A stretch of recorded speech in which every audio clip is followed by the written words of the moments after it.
to the British public, the Conservatives have lost almost a year by infighting. So on top of a horrific in-tray, a lot of which is outside of any government's control, you've got this complete kind of backbench collapse in discipline, and you've got a public saying, look, you lot have been, infighting like, ferrets in a sack for a year now, and you still want to carry on doing it as we enter this winter.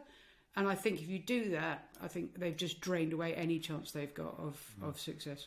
When Jeremy was elected, I mean, he certainly had a honeymoon period from the voters, the Labour Party membership, because there was that massive swell in support and people joining the Labour Party. And I think for a lot of them, they felt like Jeremy could do no wrong. And that took a very long time. It wasn't really a honeymoon period. That lasted for ages. But he certainly didn't get a honeymoon period from the Parliamentary Labour Party. And he definitely didn't get a honeymoon period from the press. So I think it's interesting to talk about, who gets that honeymoon period. Is it somebody that's seen as safe? Do you want to allow them the space to be able to prove who they are? And I certainly think that Liz Truss didn't get a honeymoon period either. So I'm not saying it is just a Labour Party thing only or a Jeremy thing only. I think, the press was after Liz Truss from the moment that she got in. So I suppose it's who is it afforded to and how long it lasts. It's not really determined just by anything. It's by who it is, right?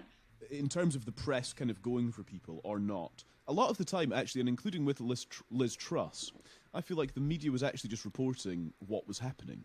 And my favourite example of this, actually, is my friend Matt Charley, colleague on Times Radio, who on the Monday morning before she resigned, he was literally on the radio getting text messages from Conservative MPs saying it's time for her to go, doesn't have the support, da-da-da-da-da. And he was reading these out, anonymously, not attributing them other than to Conservative MPs. And so, while I understand, I suppose, why there may be a perception that it's the media going for somebody, actually in that context particularly, it is just reporting what is happening, probably on Kirsty's theme of that ferrets in the sack infighting. But when you're reporting the reality, is that the media going for people?